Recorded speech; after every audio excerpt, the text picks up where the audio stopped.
కనీసం మనిషి పుట్టినందుకు కనీసం సిగ్గు అనేది ఉంటే మీరు ఏదన్నా ఒక వీడియో ప్రజల ముందు పెడదాం అనుకున్నప్పుడు మొత్తం వీడియోని పెట్టండి, తప్పలేదు. మీ బ్రతుకుల్లాగా మీ పార్టీ నాయకత్వం దగ్గర నుంచి మీ వరకు మీ బ్రతుకులు ఏ రకంగా ఉంటాయో ఆ రకంగా కట్ కాపీ పేస్ట్, కట్ ఎక్కడో మాట్లాడింది మీకు కావాల్సినటువంటిది కట్ చేసుకొని దాన్ని సామాజిక మాధ్యమాల్లో పెట్టి ప్రజల్ని ఏదో తప్పుదోవ పట్టించాలన్నటువంటి ప్రయత్నం చేస్తూ ఉన్నారు. ఏమని జగన్మోహన్ రెడ్డి గారు భోగాపురం ఎయిర్పోర్ట్ని వ్యతిరేకించారని, లేదా మీరు భోగాపురం ఎయిర్పోర్ట్కి సంబంధించినటువంటి దాంట్లో అవసరమైతే కోర్టుకు వెళ్తామని ఎందుకు చెప్పారు జగన్మోహన్ రెడ్డి గారు ఆ రోజు 2016 సంవత్సరంలో, బహుశా 15-16 సంవత్సరాల్లో ఒక ఎయిర్పోర్ట్ నిర్మాణం చేద్దాం అనుకున్నప్పుడు ఎంత కావాలి, ఎంత స్థలం కావాలి, ఆ ఎయిర్పోర్ట్కి సంబంధించినటువంటి వ్యవహారాల విషయంలో ఎంత స్థలం కావాలి, అంత కలిపి బహుశా నాకు తెలిసి 2500 నుంచి 3000 ఎకరాలు. మరి ఆ రోజు మీరు ముఖ్యమంత్రిగా చంద్రబాబు నాయుడు గారు చెప్పినటువంటి మాట ఏంటి? భోగాపురం ఇంటర్నేషనల్ ఎయిర్పోర్ట్ కోసం 15,000 ఎకరాలు తీసుకుంటామని చెప్పాడు. 15,000 ఎకరాలా? 15,000 ఎకరాలు దేనికి? అంటే 2,500 ఎకరాల్లో ఎయిర్పోర్ట్ నిర్మాణం చేసి మిగిలినటువంటి 12,500 ఎకరాలు మీరు రియల్ ఎస్టేట్ చేసుకోవడానికి మీరు 12,500 ఎకరాలు ఇంకా అడిషనల్గా తీసుకుంటే అది తప్పు అని చెప్పినటువంటి జగన్మోహన్ రెడ్డి గారు మీకు శత్రువు అయిపోయాడు. ఆ రోజు ఆ ప్రజలు వచ్చి ఎందుకు మా భూములు అనవసరంగా లాక్కుంటున్నారు, ల్యాండ్ పూలింగ్ పేరిట మాకు అన్యాయం చేస్తూ ఉన్నారు, ఎయిర్పోర్ట్కి కావాల్సినటువంటి భూమి 2,000 నుంచి 3,000 ఎకరాలు అయితే ముఖ్యమంత్రి ఆ రోజు చంద్రబాబు నాయుడు గారు 15,000 ఎకరాలు అంటున్నారు, అన్యాయంగా మా పొట్టగొడతా ఉన్నాడు అని చెప్పి చంద్రబాబు నాయుడు గారి మీద ఆ రోజు జగన్మోహన్ రెడ్డి గారికి ఆ స్థానికంగా ఉన్నటువంటి ఎవరైతే నివాసితులు ఎవరైతే ఉన్నారో వారు వచ్చి జగన్మోహన్ రెడ్డి గారు చెప్తే జగన్మోహన్ రెడ్డి గారు మీకు అండగా నిలబడతాం, కావాల్సినటువంటి భూమి తప్ప మీరు ఏదైతే ఎక్కువ భూమి తీసుకుంటారో తద్వారా ఈ ప్రాంత ప్రజలకి అన్యాయం చేస్తూ ఉన్నారు అనేటువంటి విషయంలో మాట్లాడినటువంటి మాటలను తీసుకుని వచ్చి అసలు ఎయిర్పోర్టే వద్దన్నారు అనేటువంటి మాటలు చెప్తా ఉన్నారు. ఈరోజు కొత్తగా అమరావతిలో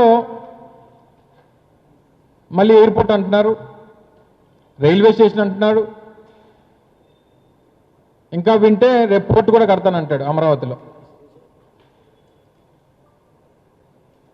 అంటే ఆ స్థాయికి ఒకవేళ నిజంగా పోనీ భోగాపురం ఎయిర్పోర్టు మీరే నిర్మాణం చేశారని చెప్పి మీరు ఏ రోజైతే ఈరోజు గొప్పలు చెప్పుకుంటా ఉన్నారు, ఇదే కుప్పం మీ సొంత నియోజకవర్గం, దాదాపు 5-6 సార్ల నుంచి మీరు శాసనసభ్యుడిగా వ్యవహరిస్తూ ఉన్నారు. కుప్పం ఎయిర్ స్ట్రిప్కి సంబంధించి 2019 జనవరి మాసంలో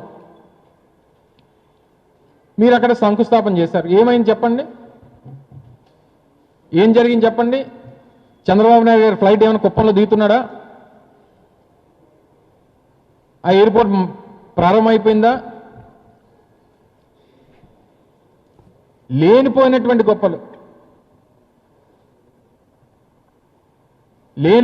గొప్పలు చెప్పుకొని అది విజన్ అని చెప్తాడు. డాటా సెంటర్ తీసుకొస్తే అది మేమే తీసుకొచ్చామని చెప్తాడు. గ్రీన్ హైడ్రోజన్ హబ్ ఆ రోజు జగన్మోహన్ రెడ్డి గారు తీసుకొని వస్తే అది మేమే తీసుకొని వచ్చామని చెప్తారు.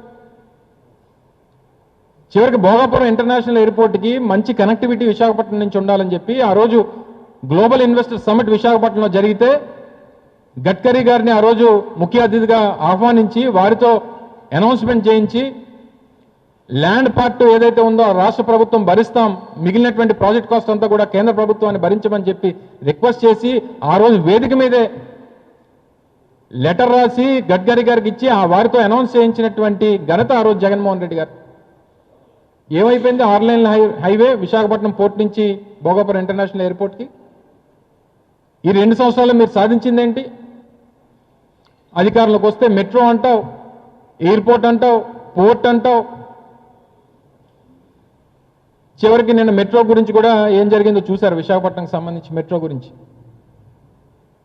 ఫీజిబిలిటీ రిపోర్ట్ లేదు, మళ్ళీ తయారు చేసి పంపించమని చెప్పి కేంద్ర ప్రభుత్వం చెప్పింది.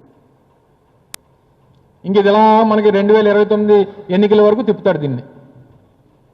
2029 ఎన్నికలు వస్తాయి ఫిబ్రవరిలో ఎప్పుడో, దానికి కూడా ఒక టెంకాయ కొడతాడు ఈ టెంకాయ బాబు. అక్కడేమో ఆవకాయ అంటాడు అమరావతి. ఏ ప్రాజెక్టు కనిపిస్తే ఆ ప్రాజెక్టుకి టెంకాయ నాదే అంటాడు. మంగళగిరిలో పప్పు, అమరావతిలో ఆవకాయ, ఆంధ్రాకి అప్పులోను, చంద్రబాబుకి గొప్పలోను. ఇంతకు మించి నాకు తెలిసి ఈ 2 సంవత్సరాల్లో ఏమీ నాకు తెలిసి ఆయన సాధించింది ఏమీ లేదు. ఏమనంటే విజనరీ. విజన్ అంటే జగన్మోహన్ రెడ్డి గారిది, మరి మీదేంటి భజన? భజన అంటే చంద్రబాబు, విజన్ అంటే జగన్మోహన్ రెడ్డి గారు. ఇది ఈ 2 సంవత్సరాల్లో రాష్ట్ర ప్రజలు తెలుసుకున్నది.